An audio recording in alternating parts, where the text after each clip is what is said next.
Hello friends, welcome back to my channel. ಮತ್ತೊಂದು useful ವಿಡಿಯೋಗೆ ನಿಮಗೆ ಸ್ವಾಗತ. ನಾನು ನಿಮ್ಮ ದಿವ್ಯಾ ಆನಂದ್.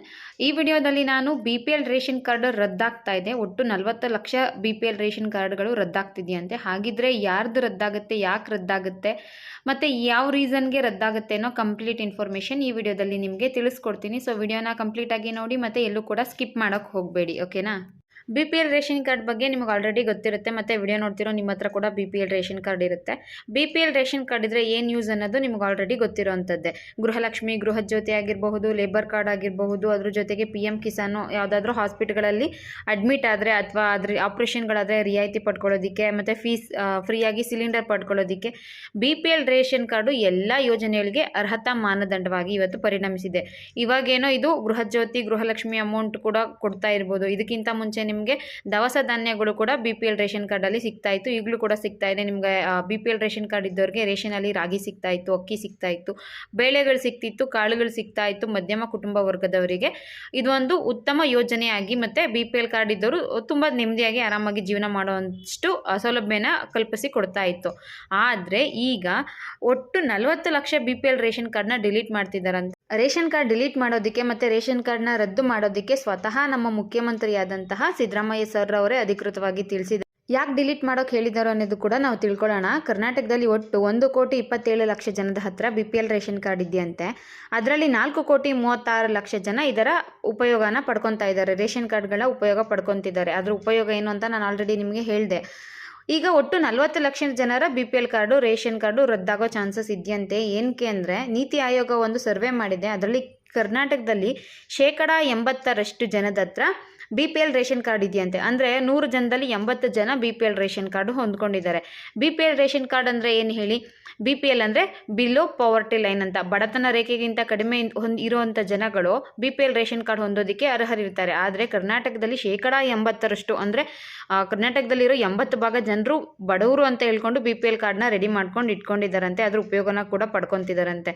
ನಮ್ಮ ನೆರೆಯ ತಮಿಳುನಾಡಲ್ಲಿ 40% ಮಾತ್ರ, ಅಂದರೆ 100 ಜನ ಇದ್ದರೆ 40 ಜನ ಹತ್ರ ಮಾತ್ರ ರೇಷನ್ ಕಾರ್ಡು, ಅದು BPL ರೇಷನ್ ಕಾರ್ಡ್ ಇದೆಯಂತೆ. ಹಾಗಾಗಿ ಕರ್ನಾಟಕದಲ್ಲಿ, ಅದರಲ್ಲೂ ಬೆಂಗಳೂರಲ್ಲೇ ಜಾಸ್ತಿ ಜನ ಮೋಸ ಮಾಡಿ ಸುಳ್ಳು ಹೇಳಿ BPL ರೇಷನ್ ಕಾರ್ಡ್ನ ಹೊಂದ್ಕೊಂಡಿದ್ದಾರೆ. ಅಂಥವರ ರೇಷನ್ ಕಾರ್ಡ್ಗಳನ್ನ ಡಿಲೀಟ್ ಮಾಡೋಕ್ಕೆ ತಿಳಿಸಿದ್ದಾರೆ. ಅಂದರೆ ಯಾರು ಮೋಸದಿಂದ ಅಥವಾ ಯಾರು ಅನರ್ಹರಾಗಿರ್ತಾರೋ ಅವರು ಕೂಡ ರೇಷನ್ ಕಾರ್ಡ್ ಮಾಡಿಸ್ಕೊಂಡಿರ್ತಾರಲ್ವ, BPL ರೇಷನ್ ಕಾರ್ಡು, ಅಂಥವರ ರೇಷನ್ ಕಾರ್ಡ್ನ ಡಿಲೀಟ್ ಮಾಡ್ತಾರೆ. ಅಂಥವ್ರಿಗೆ ಇನ್ನು ಮುಂದೆ ಗೃಹಲಕ್ಷ್ಮಿ ಆಗಿರ್ಬೋದು, ಗೃಹ ಜ್ಯೋತಿ ಆಗಿರ್ಬೋದು, ಯಾವುದೇ ಸರ್ಕಾರಿ ಸೌಲಭ್ಯಗಳು ಪಡೆಯೋದಕ್ಕೆ ಆಗೋದಿಲ್ಲ. ಯಾರ್ಯಾರು ಮೋಸದಿಂದ ಸುಳ್ಳು ಡಾಕ್ಯುಮೆಂಟ್ಸ್ಗಳನ್ನ ನೀಡಿ ರೇಷನ್ ಕಾರ್ಡ್ನ ಪಡ್ಕೊಂಡಿರ್ತೀರೋ ಅಂಥವರ ರೇಷನ್ ಕಾರ್ಡ್ ಇನ್ನು ಮುಂದೆ ಖಂಡಿತವಾಗ್ಲೂ ಕ್ಯಾನ್ಸಲ್ ಆಗುತ್ತೆ. ಹಾಗಿದ್ರೆ BPL ರೇಷನ್ ಕಾರ್ಡ್ ಯಾರು ಮಾಡಿಸ್ಕೋಬೇಕು, ಅರ್ಹತೆ ಏನು ಅಂತ ನೀವು ನನ್ನ ಕೇಳ್ತೀರಾ. ಸೊ ಇದಕ್ಕೆ ನಾನು ಆನ್ಸರ್ ಕೊಡ್ತಾ ಇದ್ದೀನಿ ನೋಡಿ. ಯಾರು ಭೂಮಿ ಹೊಂದಿರ್ತಾರೆ ಅಲ್ವಾ, ನಿಮ್ಮ ಹತ್ರ ಲ್ಯಾಂಡ್ ಇತ್ತು ಅಂದರೆ ಅದು 3 ಹೆಕ್ಟಾರ್ಗಿಂತ ಜಾಸ್ತಿ ಇರಬಾರ್ದು. ಅಂದರೆ 7.5 ಎಕರೆಗಿಂತ ಜಾಸ್ತಿ ಲ್ಯಾಂಡ್ ಯಾರ ಹತ್ರ ಇರುತ್ತೋ ಅಂಥವರು APL ರೇಷನ್ ಕಾರ್ಡ್ನ ಮಾಡಿಸ್ಕೋಬೇಕು. ಆದರೆ ಹಳ್ಳಿಗಳ ಕಡೆ 10 ಎಕರೆ ಇದ್ದವರು ಕೂಡ BPL ರೇಷನ್ ಕಾರ್ಡ್ನ ಮಾಡಿಸ್ಕೊಂಡಿದ್ದಾರೆ. ಸೊ ಅಂಥವ್ರದ್ದೆಲ್ಲ ಇನ್ನು ಮುಂದೆ ಡಿಲೀಟ್ ಆಗುತ್ತೆ. ಇನ್ನು ಸಿಟಿಲಿ ಇರೋವಂಥವ್ರು 1000 ಚದರ ಅಡಿಗಿಂತ ಸ್ವಂತ ಮನೆನ ಹೊಂದಿರಬಾರ್ದು ಅಂತ ಇದೆ. ಸ್ವಂತ ಮನೆ 1000 ಅಡಿ ಚದರ ಇರಬೇಕಷ್ಟೇ. ಬಟ್ ಏನು ಮಾಡಿದ್ದಾರೆ ಅಂದರೆ ಇಲ್ಲಿ ಫ್ಲ್ಯಾಟ್ ಇರೋರು, ಬಿಲ್ಡಿಂಗ್ ಇರೋರು ಎಲ್ಲ BPL ರೇಷನ್ ಕಾರ್ಡ್ ಮಾಡಿಸ್ಕೊಂಡಿದ್ದಾರೆ.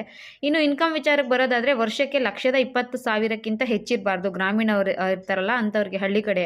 ಇನ್ನು ಸಿಟಿಲಿ 1,70,000ಕ್ಕಿಂತ ಜಾಸ್ತಿ ಇರಬಾರ್ದು ಅಂತ ಇದೆ. ಸೊ ಇಲ್ಲಿ ಹಳ್ಳೀಲಿ ಕೆಲಸ ಮಾಡೋರಿಗೆ ತಿಂಗಳಿಗೆ 10,000 ರೂಪಾಯಿ ಸಂಬಳ ಇರಬೇಕು. ಅದಕ್ಕಿಂತ ಜಾಸ್ತಿ ಸಂಬಳ ಇತ್ತು ಅಂದರೆ ಅವರು BPL ರೇಷನ್ ಕಾರ್ಡ್ ಪಡೆಯೋದಕ್ಕೆ ಅರ್ಹರಲ್ಲ ಅನ್ನೋ ಅರ್ಥ ಬರುತ್ತೆ. ಇನ್ನು ಬಂದು ಯಾರು BPL ರೇಷನ್ ಕಾರ್ಡ್ ಮಾಡಿಸ್ಕೊತಾರೋ ಅಂಥವ್ರು ಯಾವುದೇ ಕಾರಣಕ್ಕೂ ಸರ್ಕಾರಿ ನೌಕರರು ಆಗಿರಬಾರ್ದು. ಗೌರ್ಮೆಂಟ್ ಎಂಪ್ಲಾಯಿ ಇತ್ತು ಅಂದರೆ ಅವ್ರ ಮನೆಯವರೆಲ್ಲರೂ BPL ರೇಷನ್ ಕಾರ್ಡ್ ಪಡೆಯೋದಕ್ಕೆ ಅರ್ಹರಿರೋದಿಲ್ಲ. ಅವರು APL ರೇಷನ್ ಕಾರ್ಡ್ನ ಮಾಡಿಸ್ಕೋಬೇಕು. ಬಟ್ ಇಲ್ಲಿ ಏನು ಮಾಡ್ತಿದ್ದಾರೆ ಅಂದರೆ, ನಿಮ್ಮ ಮನೇಲಿ ಯಾರೋ ಒಬ್ಬರು ಗೌರ್ಮೆಂಟ್ ಎಂಪ್ಲಾಯಿ ಇದ್ದಾರೆ ಅಂದರೆ ಅವ್ರನ್ನ ಬಿಟ್ಟು ಉಳಿದವರೆಲ್ಲ ಸೇರಿಕೊಂಡು BPL ರೇಷನ್ ಕಾರ್ಡ್ನ ಮಾಡಿಸ್ಕೊತಿದ್ದಾರೆ. ನೆಕ್ಸ್ಟ್ ಪಾಯಿಂಟ್ ಬಂದು IT ಟ್ಯಾಕ್ಸ್ನ ಪೇ ಮಾಡ್ತಾ ಇರಬಾರ್ದು. ಟ್ಯಾಕ್ಸ್ ಪೇಮೆಂಟ್ ಮಾಡೋರು ಯಾರು ಕೂಡ BPL ರೇಷನ್ ಕಾರ್ಡ್ ಹೊಂದೋದಕ್ಕೆ ಅರ್ಹತೆ ಇರೋದಿಲ್ಲ. ಆದರೆ ಅವ್ರಿಗೂ ಕೂಡ ಮೋಸ ಮಾಡಿಕೊಂಡು BPL ರೇಷನ್ ಕಾರ್ಡ್ನ ಮಾಡಿಸ್ಕೊಂಡಿದ್ದಾರೆ. ಸೊ ಇಂಥವ್ರದ್ದು ಕ್ಯಾನ್ಸಲ್ ಆಗುತ್ತೆ. ಇನ್ನು RTO ಮುಖಾಂತರ ಅವ್ರದ್ದು ಒಂದು ರೂಲ್ಸ್ ಏನಪ್ಪ ಅಂದರೆ, ಟ್ರ್ಯಾಕ್ಟರ್, ಲಾರಿ ಅಥವಾ ಟಿಲ್ಲರ್ ಇದ್ಯಾವುದು ಸ್ವಂತಕ್ಕೆ ಹೊಂದಿರಬಾರ್ದು ಅಂತ ಇದೆ. ಹಳ್ಳಿಗಡೆ ಇರ್ತಾರಲ್ಲ ಅವರು, ನಿಮಗೆ ಸ್ವಂತವಾಗಿ ಟ್ರ್ಯಾಕ್ಟರ್ ಇತ್ತು ಅಂದರೆ, ಲಾರಿಗಳಿತ್ತು ಅಂದರೆ, ಟಿಲ್ಲರ್ಗಳಿತ್ತು ಅಂದರೆ ನೀವು ಯಾವುದೇ ಕಾರಣಕ್ಕೂ ಇದನ್ನು ಹೊಂದೋ ಆಗಿಲ್ಲ BPL ರೇಷನ್ ಕಾರ್ಡ್ ಅಂತ ಇದೆ. ಸೊ ಇದರಲ್ಲೂ ಕೂಡ ಸ್ವಲ್ಪ ಗೋಲ್ಮಾಲ್ ಎಲ್ಲ ಆಗಿಬಿಟ್ಟು BPL ರೇಷನ್ ಕಾರ್ಡ್ನ ಇದನ್ನೆಲ್ಲ ಮಾಡಿಸ್ಕೊಂಡಿದ್ದಾರೆ. ಬಟ್ ಇಂಥವ್ರನ್ನ ಇನ್ಮೇಲೆ ಸರ್ಕಾರ ತುಂಬ ಸುಲಭವಾಗಿ ಹುಡುಕಿ ಅವ್ರನ್ನ ರೇಷನ್ ಕಾರ್ಡ್ನ ಡಿಲೀಟ್ ಮಾಡುತ್ತಂತೆ. ಹೇಗೆ ಗೊತ್ತಾಗುತ್ತೆ ಅನ್ನೋದು ನಿಮ್ಮ ಪ್ರಶ್ನೆ ಆಗಿದ್ರೆ, ನೋಡಿ, ನಿಮ್ಮ ಹತ್ರ 3 ಹೆಕ್ಟಾರ್ಗಿಂತ ಜಾಸ್ತಿ ಅಂದರೆ 7.5 ಎಕರೆಗಿಂತ ಜಾಸ್ತಿ ಲ್ಯಾಂಡ್ ಇತ್ತು ಅಂದರೆ ನಿಮಗೆ ಕಂದಾಯ ಇಲಾಖೆಯಿಂದ ಪಹಣಿಗೆ ಆಧಾರ್ ಲಿಂಕ್ ಮಾಡಿರ್ತೀರಲ್ಲ, ಅದರಿಂದ ಈಸಿಯಾಗಿ ಗೊತ್ತಾಗುತ್ತಂತೆ. ಸೊ ಅವ್ರದ್ದು ರೇಷನ್ ಕಾರ್ಡು ಮೊದಲನೇದಾಗಿ ಡಿಲೀಟ್ ಆಗುತ್ತೆ. ಇನ್ನು ಇನ್ಕಮ್ ಟ್ಯಾಕ್ಸ್ ಪೇ ಮಾಡೋರಿಗೆ ಅವ್ರಿಗೂ ಕೂಡ ಇನ್ಕಮ್ ಟ್ಯಾಕ್ಸ್ ಡಿಪಾರ್ಟ್ಮೆಂಟಿಂದ ಇನ್ಫಾರ್ಮೇಷನ್ ಆಗುತ್ತಂತೆ, ಇಂಥವ್ರು ಇನ್ಕಮ್ ಟ್ಯಾಕ್ಸ್ ಪೇ ಮಾಡ್ತಿದ್ದಾರೆ ಅಂತ. ಅಂಥವ್ರು ಯಾರಾದರೂ ರೇಷನ್ ಕಾರ್ಡ್ನ ಮಾಡಿಸ್ಕೊಂಡಿದೆ, ಅದರಲ್ಲೂ BPL ರೇಷನ್ ಕಾರ್ಡ್ ಮಾಡಿಸ್ಕೊಂಡಿದ್ರೆ ನಿಮ್ಮದು ಡಿಲೀಟ್ ಆಗಿಬಿಡುತ್ತೆ. ಇನ್ನು HP ಅನ್ನೋ ತಂತ್ರಾಂಶದಿಂದ ನೀವು ಗೌರ್ಮೆಂಟ್ ಜಾಬ್ ಆಗಿದ್ದರೆ ನಿಮ್ಮದು ಕ್ಯಾನ್ಸಲ್ ಆಗುತ್ತಂತೆ. ಸೊ ಅವ್ರಿಗೆ ಇನ್ಫಾರ್ಮ್ ಮಾಡ್ತಾರಂತೆ, ಇಂಥವ್ರು ಗೌರ್ಮೆಂಟ್ ಎಂಪ್ಲಾಯಿ ಇದ್ದಾರೆ ಅಂತ. ಸೊ ನಿಮ್ಮ ಆಧಾರ್ ಕಾರ್ಡ್ ನಂಬರ್ಗಳು ಹಾಕ್ಬಿಟ್ರೆ ಇದೆಲ್ಲ ಸ್ವಲ್ಪ ಡೀಟೇಲ್ಸ್ ಎಲ್ಲ ತುಂಬ ಸುಲಭವಾಗಿ ತಿಳಿಯುತ್ತಂತೆ. ನೋಡೋಣ ಅದು ಮುಂದಿನ ದಿನದಲ್ಲಿ ಎಷ್ಟು ಮಟ್ಟಿಗೆ ಸತ್ಯ ಆಗುತ್ತೆ ಅಂತ. ನೆಕ್ಸ್ಟ್ RTO ಮುಖಾಂತರ ನಿಮ್ಮದು ಟ್ರ್ಯಾಕ್ಟರ್, ಲಾರಿ ಅಥವಾ ಟಿಲ್ಲರ್ ಏನಾದರೂ ಇತ್ತು ಅಂದರೆ ನೀವು ಮಾಡಿಸ್ಕೊಂಡಿರ್ತೀರಲ್ಲ ನಿಮ್ಮ ಹೆಸರಿಗೆ, ಸೊ ಆ ಡೀಟೇಲ್ಸ್ ಎಲ್ಲ ಸಿಗುತ್ತೆ. ನೀವೇ ಓನರ್ ಅಂತ ಗೊತ್ತಾದರೆ ಅಂಥವರ ರೇಷನ್ ಕಾರ್ಡ್ಗಳು ಇನ್ನು ಮುಂದೆ ಕ್ಯಾನ್ಸಲ್ ಆಗುತ್ತೆ. ಒಟ್ಟಿನಲ್ಲಿ ಏನೇ ಆಗಿರಲಿ, ಒಂದೇ ಕುಟುಂಬದಲ್ಲಿ 3-4 ಕಾರ್ಡ್ ಮಾಡಿಸ್ಕೊಂಡಿರ್ತಾರಲ್ಲ ಅಂಥವ್ರ ರೇಷನ್ ಕಾರ್ಡು ಒಂದೇ ಮನೇಲಿ ಇರ್ತಾರೆ, ಸಪ್ರೇಟ್ ಆಗಿರೋದಿಲ್ಲ. ಒಬ್ಬ ತಾಯಿಗೆ 2-3 ಜನ ಮಕ್ಕಳಿತ್ತು, ಅವ್ರ ಮದುವೆ ಆಗಿತ್ತು ಅಂದರೆ ಅವ್ರ ಹೆಂಡತಿ ಸಪ್ರೇಟು, ಇವ್ರ ಗಂಡ ಹೆಂಡತಿ ಸಪ್ರೇಟ್, ಈ ಥರ ರೇಷನ್ ಕಾರ್ಡ್ ಮಾಡಿಸ್ಕೊಂಡಿದ್ರೆ ನಿಮ್ಮದೆಲ್ಲ ಇನ್ನು ಮುಂದೆ ಕ್ಯಾನ್ಸಲ್ ಆಗಿಬಿಡುತ್ತಂತೆ. ಈಗಾಗಲೇ 4 ಲಕ್ಷ ಜನದ್ದು ರೇಷನ್ ಕಾರ್ಡ್ನ ಸದ್ದಿಲ್ಲದೆ ಆಹಾರ ಇಲಾಖೆ ಡಿಲೀಟ್ ಮಾಡಿದ್ಯಂತೆ. ನಿಮಗೆ ನೆಕ್ಸ್ಟ್ ಟೈಮ್ ರೇಷನ್ ತಗೊಂಡೋಗಿ ಹೋದಾಗ ಹೇಳ್ಬೋದು ನಿಮ್ಮ ರೇಷನ್ ಕಾರ್ಡ್ ನಾವು ಆಲ್ರೆಡಿ ಕ್ಯಾನ್ಸಲ್ ಮಾಡಿದ್ದೀವಿ ಅಂತ. ಸೊ ಎಚ್ಚೆತ್ಕೊಳ್ಳಿ ಅಂತ ಹೇಳ್ತಿದ್ದಾರೆ. ಇನ್ನು 40% ಲಕ್ಷ BPL ಕಾರ್ಡ್ನ ಡಿಲೀಟ್ ಮಾಡಿಸೋದಕ್ಕೆ ಈಗಾಗಲೇ ರೆಡಿ ಎಲ್ಲ ಮಾಡ್ಕೊಂಡಿದ್ದಾರೆ. ಅಂತಹ ಯಾರು ಇರ್ತಾರೆ ರೇಷನ್ ಕಾರ್ಡ್ ಮಾಡಿಸ್ಕೊಂಡಿರೋರು, ಅವ್ರಿಗೆ ಇನ್ನು ಮುಂದೆ ಅನ್ನಭಾಗ್ಯ ಆಗಿರ್ಬೋದು, ಗೃಹಲಕ್ಷ್ಮಿ ಅಮೌಂಟು ಕ್ಯಾನ್ಸಲ್ ಆಗುತ್ತೆ. ಇನ್ನು ಮುಂದೆ ಅವ್ರಿಗೆ ಅಮೌಂಟು ಬರೋದಿಲ್ಲ ಅಂತ ತಿಳಿಸಿದ್ದಾರೆ. CM ಸಿದ್ದರಾಮಯ್ಯ ಅವರು ಖಡಕ್ಕಾಗಿ ಸೂಚನೆ ಕೊಟ್ಟಿದ್ದಾರೆ. ಇಮಿಡಿಯೇಟ್ ಜನಗಳನ್ನ ಹುಡುಕಿ ಯಾರ್ಯಾರು ಮೋಸ ಮಾಡಿ ರೇಷನ್ ಕಾರ್ಡ್ನ ಮಾಡಿಸ್ಕೊಂಡಿದ್ದಾರೋ ಅವ್ರದ್ದೆಲ್ಲರದ್ದು ಡಿಲೀಟ್ ಮಾಡಿ ಅಂತ. ಇನ್ನೊಂದು ಕಡೆ ಸಾರ್ವಜನಿಕರು ಇವ್ರಿಗೆ ಬೈತಾ ಇದ್ದಾರೆ ಕೂಡ. ಏನಕ್ಕೆ ಅಂದರೆ ಸರ್ಕಾರ ಇಷ್ಟು ವರ್ಷ ಎಚ್ಚೆತ್ಕೊಂಡಿರಲಿಲ್ಲ. 80% ಜನ BPL ರೇಷನ್ ಕಾರ್ಡ್ ಮಾಡಿಸ್ಕೊಳ್ಳೋವರೆಗೂ ಸುಮ್ಮನಿದ್ರು. ಈಗ ರೇಷನ್ ಕಾರ್ಡ್ ಬಗ್ಗೆ ಇವ್ರಿಗೆ ಜ್ಞಾನೋದಯ ಆಗಿದೆ, ಈಗ ಡಿಲೀಟ್ ಮಾಡಬೇಕು ಅಂತ ಮನಸ್ಸಾಗಿದೆ ಅಂತ. ಏನಕ್ಕೆ ಅಂತ ನೀವೇ ಯೋಚನೆ ಮಾಡಿ. ಸರ್ಕಾರಕ್ಕೆ ಗ್ಯಾರಂಟಿ ಯೋಜನೆಗಳ ಹೊಡೆತ ಜಾಸ್ತಿ ಆಗಿದೆ. ಆ ಗ್ಯಾರಂಟಿ ಯೋಜನೆಗಳನ್ನ ಜಾರಿಗೆ ತಂದುಬಿಟ್ಟು ಅವ್ರಿಗೆ ಬೇರೆ ಕಡೆ ಅಭಿವೃದ್ಧಿ ಮಾಡೋದಕ್ಕೆ ದುಡ್ಡಿಲ್ಲ. ಏನು ಹೆಚ್ಚಿಗೆ ಹಣ ತುಂಬ ಕಡೆ ತುಂಬ ಹಾಳಾಗ್ತಿರೋದೆ ಗೃಹಲಕ್ಷ್ಮಿಗೋಸ್ಕರ, ಗೃಹಜ್ಯೋತಿಗೋಸ್ಕರ, ಇನ್ನು ಯುವ ನಿಧಿ ಎಲ್ಲ ಗ್ಯಾರಂಟಿ ಸ್ಕೀಮ್ಗಳಿಗೋಸ್ಕರನೇ, ಅಭಿವೃದ್ಧಿಗೋಸ್ಕರ ಇಟ್ಟಿರೋ ದುಡ್ಡುಗಳನ್ನೆಲ್ಲ ಈ ಸ್ಕೀಮ್ಗಳಿಗೆ ಹಾಕಬೇಕಲ್ಲ. ಸೊ ಅದರಲ್ಲಿ ಈಗ ಹುಡುಕ್ತಿದ್ದಾರೆ. ಇಷ್ಟು ವರ್ಷ ಮಾಡದೇ ಇರೋರು ಇವಾಗ ಯಾರ್ಯಾರ್ದು ಇದೆಯೋ ಅಂಥವ್ರನ್ನ ಹುಡುಕ್ಬಿಟ್ಟು ಡಿಲೀಟ್ ಮಾಡಿದ್ರೆ, ಒಂದು 40 ಲಕ್ಷ ಜನದ್ದು ಡಿಲೀಟ್ ಮಾಡಿದ್ರೆ ಎಷ್ಟು ಅವರಿಗೆ ದುಡ್ಡು ಉಳಿಯುತ್ತೆ ಅನ್ನೋದು ನೀವೇ ಯೋಚನೆ ಮಾಡಿ. ಈ ಗೃಹಲಕ್ಷ್ಮಿ ಇದೆಯಲ್ಲ, ಅದಕ್ಕೆ 1,27,00,000 ಜನ ಅರ್ಜಿ ಹಾಕಿದಾರಂತೆ. 1,27,00,000 ಅದರಲ್ಲಿ ಒಂದು 40 ಹೋಯಿತು ಅಂದರೆ ಸ್ವಲ್ಪ ದುಡ್ಡೆಲ್ಲ ಉಳಿಯುತ್ತಲ್ಲ. ಹಾಗೆ ಸರ್ಕಾರ ಈ ರೀತಿಯಾಗಿ ಯೋಜನೆ ಮಾಡೋಕ್ಕೆ ಈಗ ಸ್ಟಾರ್ಟ್ ಮಾಡಿದೆ, ಎಚ್ಚೆತ್ಕೊಂಡಿದೆ ಈಗ ಸರ್ಕಾರ ಎಲ್ಲ ಲಾಸ್ ಆದಮೇಲೆ. ಮತ್ತು ಇನ್ನೊಂದು ಕಡೆ ಶಾಸಕರಲ್ಲೇ ಒಂದಷ್ಟು ಭಿನ್ನಾಭಿಪ್ರಾಯಗಳಿದ್ದಾವೆ.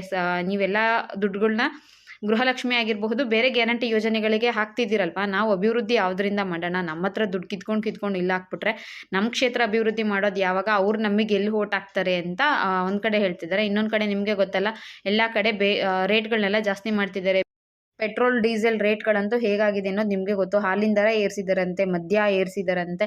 ಇನ್ನೊಂದು ಕಡೆ ಮಹಿಳೆಯರಿಗೆ ಆಗಿರಬಹುದು, ಒಂದು ಕಡೆ ಕೊಡ್ತಾ ಇದ್ದಾರೆ, ಇನ್ನೊಂದು ಕಡೆ ಕಿತ್ಕೊತಾ ಇದ್ದಾರೆ. ಅದು ನಮ್ಗೆ ನೀಟಾಗಿ ಗೊತ್ತಾಗ್ತಿಲ್ಲ ಅಷ್ಟೇ. ಯೋಚನೆ ಮಾಡಿ ನೋಡಿದ್ರೆ ಮಾತ್ರ ಗೊತ್ತಾಗುತ್ತೆ. ನೋಡಿ, ಕೆಟ್ಟ ಮೇಲೆ ಬುದ್ಧಿ ಬಂತು ಅಂತ ಕನ್ನಡದಲ್ಲಿ ಒಂದು ಗಾದೆ ಇಲ್ವಾ, ಹಾಗಾಯಿತು. ಇಷ್ಟು ತಿಂಗಳು ಅಂದರೆ 10 ತಿಂಗಳು ಗೃಹಲಕ್ಷ್ಮಿ ಹಣನ 20,000ವರೆಗೂ ಹೋಗಿದೆ. ಯಾರು ಎಲಿಜಿಬಲ್ ಇಲ್ವೋ ಅಂಥವರಿಗೆಲ್ಲ ದುಡ್ಡು ಹೋಗಿದೆ. ಈಗ ಸರ್ಕಾರ ಎಚ್ಚೆತ್ಕೊಂಡು ಅಂಥವ್ರ ರೇಷನ್ ಕಾರ್ಡ್ನ ಡಿಲೀಟ್ ಮಾಡ್ತಿದ್ಯಂತೆ. ಒಂದಷ್ಟು ಕಡೆ ಡಿಲೀಟ್ ಮಾಡುತ್ತೆ. ಮತ್ತು ಕೆಲವರು ತೀರೋಗಿರ್ತಾರಲ್ವ, ತೀರೋದ್ಮೇಲೆ ಅವ್ರದ್ದು ಡಾಟಾ ನಾವು ಕೊಟ್ಬಿಟ್ಟು ಅವ್ರ ರೇಷನ್ ಕಾರ್ಡ್ನ ಡಿಲೀಟ್ ಮಾಡಿಸ್ಕೊಬೇಕು. ಕೆಲವರು ಆ ರೀತಿನೂ ಮಾಡಿಲ್ವಂತೆ, ಅವ್ರು ಸತ್ತೋಗಿರೋರ ಹೆಸರಲ್ಲೂ ರೇಷನ್ ತಗೊತಿದ್ದಾರಂತೆ. ಸೊ ಅದನ್ನೆಲ್ಲ ಕ್ಯಾನ್ಸಲ್ ಮಾಡುತ್ತೆ. ಮತ್ತು BPL ಇರೋರನ್ನ APL ಆಗಿ ಮುಂದುವರಿಸ್ತಾರೆ. ಕೆಲವನ್ನ ಡಿಲೀಟ್ ಮಾಡ್ತಾರೆ. ವಿಡಿಯೋ ನೋಡ್ತಿರೋ ಯಾರಿಗಾದರೂ ನಿಮ್ಮದು 7.5 ಎಕರೆ ಜಮೀನಿತ್ತು ಅಂದರೆ, ಅಥವಾ ಗೌರ್ಮೆಂಟ್ ಎಂಪ್ಲಾಯಿ ಆಗಿದ್ದರೆ, IT ಟ್ಯಾಕ್ಸ್ ಪೇ ಮಾಡ್ತಿದ್ರೆ, ಮುಂದಿನ ದಿನಗಳಲ್ಲಿ ನಿಮ್ಮ ರೇಷನ್ ಕಾರ್ಡ್ ಕೂಡ ಕ್ಯಾನ್ಸಲ್ ಆಗುತ್ತೆ. ನಿಮಗೂ ಯಾವುದೇ ಸರ್ಕಾರಿ ಸೌಲಭ್ಯ ಸಿಗದೆ ಆಗಬಹುದು. ಇದಿಷ್ಟು ಇವತ್ತಿನ ವಿಡಿಯೋ ಇಷ್ಟ ಆಗಿರೋ ಮಿಸ್ ಮಾಡದೆ ಒಂದು ಲೈಕ್ ಮಾಡಿ, ಸಬ್ಸ್ಕ್ರೈಬ್ ಮಾಡಿ. ನಾನು ಮಾತಾಡೋ ರೀತಿಯಲ್ಲಿ ಏನಾದರೂ ತಪ್ಪಾಗಿತ್ತು ಅಂದರೆ, ನಾನೇನೋ ತಪ್ಪಾಗಿ ಹೇಳಿದರೆ ದಯವಿಟ್ಟು ಕಮೆಂಟ್ ಮಾಡಿ ತಿಳಿಸಿ. ನನ್ನಿಂದ ಏನಾದರೂ ತಪ್ಪಾಗಿದ್ದರೆ ಖಂಡಿತವಾಗ್ಲೂ ಅದನ್ನು ನಾನು ತಿಳ್ಕೊತೀನಿ. ಏನೇ ಇದ್ದರೂ ನನಗೆ ಓಪನ್ ಆಗಿ ಡೈರೆಕ್ಟಾಗಿ ಕಮೆಂಟ್ ಮಾಡಿ ತಿಳಿಸಿ ಅಂತ ಹೇಳ್ತಾ ವಿಡಿಯೋನ ಇಲ್ಲಿಗೆ ಮುಗಿಸ್ತಾ ಇದ್ದೀನಿ. ದಯವಿಟ್ಟು ಮಿಸ್ ಮಾಡದೆ ಒಂದು ಲೈಕ್ ಮಾಡಿ ಮತ್ತು ಸಬ್ಸ್ಕ್ರೈಬ್ ಮಾಡಿ. Thank you for watching friends. ಇದೇ ರೀತಿ ನನ್ನ ಸಪೋರ್ಟ್ ಮಾಡ್ತಾಯಿರಿ.